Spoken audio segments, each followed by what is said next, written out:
Chapter 14. Human Spells. Lucy couldn't hold it together any longer. She'd been staying strong ever since the day it all began. She'd already lost her dad. Now, hearing these creatures say that she might never get her mum back too was just too much. So Lucy did the only thing a person can do when there's nothing more a person can do. She had a good old cry. She howled and wailed, sitting on top of the washing basket with the 4 hideous Creakers trapped underneath, listening to her sobs. The tears started filling up the insides of her swimming goggles, but she didn't dare take them off. She definitely didn't trust the Creakers. "What's the kidder doing?" said Scratch. "What a rotten noise," said Sniff, plugging his floppy ears with his long fingers. "I'm crying, you horrid things," Lucy sobbed. "Crying? What is crying?" Sniff asked. And out of the corner of her teary eyes, Lucy could see all 4 Creakers peering up at her through the bars of the washing basket. "Haven't you ever seen anyone cry before?" Lucy sniffed. "No," the Creakers said together. "We be creaking when kidders are a-snoozing. We never seen a crying human before," explained Grunt. Lucy wiped away the tears that trickled down her cheeks and sniffed up a sob. "Well, crying is what you do when you're really, really sad about something," she said. "Crying is bad?" Guff asked eagerly. "Us Creakers usually be liking the bad stuff." "Actually, my dad used to say that crying is a good thing. It's when all the sad stuff inside your mind builds up so much that it starts to leak out of your eyes. It's good to let it out," said Lucy. The Creakers went quiet beneath her, like they were really thinking about what she'd just said. "Sometimes I think I might have too much bad stuff inside my noggin," admitted Scratch, peeling a bit of skin from his itchy scalp and popping it in his mouth. "Ugh. Every night it's creaking here and creaking there, snatching grown-ups one day, dozying kidders the next." His voice started to sound rather strange, almost like he was trying not to laugh. "I knows what you mean," said Sniff, who started giggling a little. "All we be doing is the nasties night in and night out," agreed Guff. And with that, the 3 of them cracked up in fits of laughter. Lucy stared down at them. What horrible creatures, she thought, laughing at someone who's upset. But then she remembered that these Creakers were from a backwards world, and that when they laughed, it actually sounded like crying. So did this mean that now they were laughing, they were actually upset? It was all very confusing and rather odd. "Pull yourselves together, you twazzles," hissed Grunt. "The kiddling be putting you under kiddling spells, making you all humany and washy-brained. Naughty human magic." He glared up at Lucy through the bars of the washing basket. "I'm not putting them under spells," protested Lucy. "I don't know any spells at all. Humans can't do magic. I just told you a story, that's all." "Exactly. Stories are magic. They puts ideas in your noggin that weren't in there before. They makes you think all different about the world," barked Grunt grumpily, and the other Creakers snapped out of Lucy's story spell and came back to their rotten senses. All of a sudden, something seemed to happen that made the Creakers shift awkwardly. Their wrinkly ears pricked up like a cat hearing a mouse squeak. Then Lucy heard the church bell chime in the distance. What time was it? Lucy started counting. "It's getting early," Grunt said. "The dark be nearly over," said Guff. "Let's be going back to the—" began Scratch.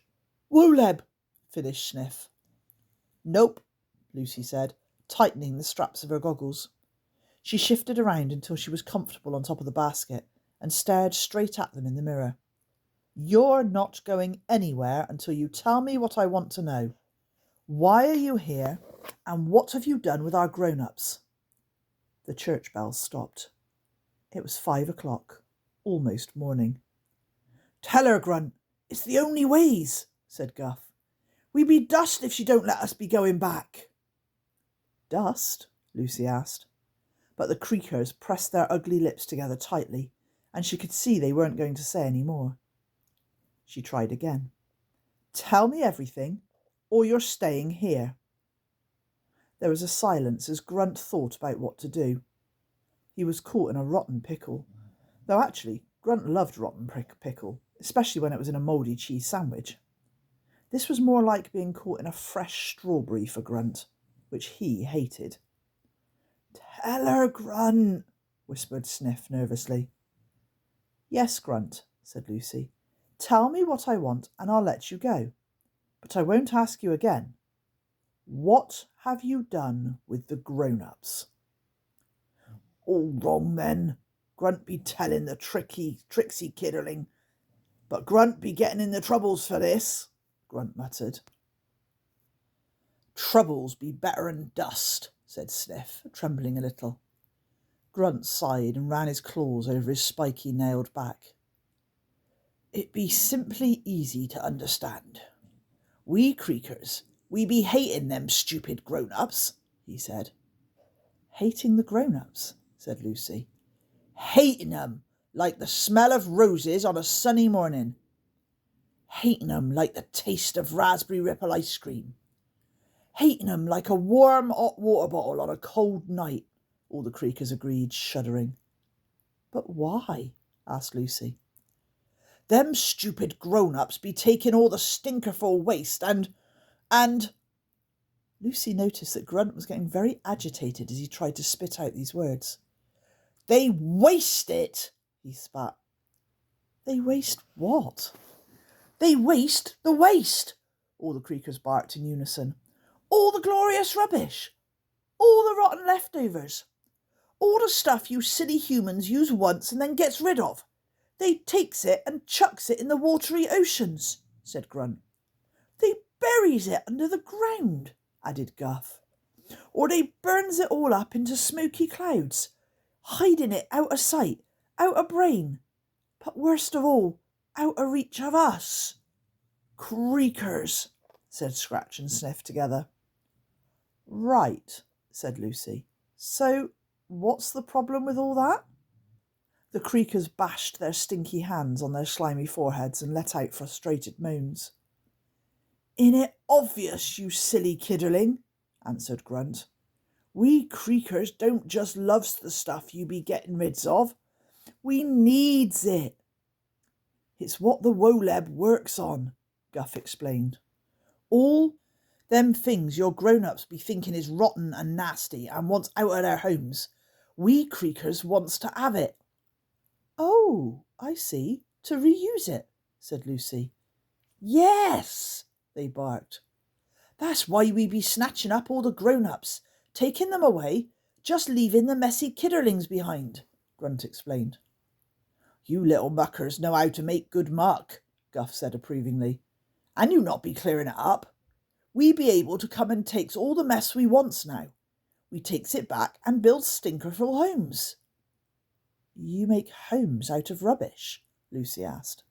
"Oh, yes," Guff said enthusiastically. "We makes the worst rotten homes in all the Woleb. Big smelly ones where the walls are made of lumpy cardboard egg boxes and the windows out of fizzy whiz bottles." "I got a pure banana peel rug," said Scratch. "And my pillows is plastic bags stuffed with empty tin cans," boasted Sniff. I see," said Lucy. She tried to imagine their homes, built from the rubbish she would throw in the bin.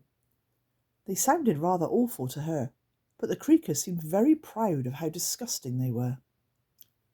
"So if we lets your stupid grown-ups go on hiding it all in the ground," went on Grunt, "or the oceans, or the sky, we be having nothing to live by any mores," Guff finished.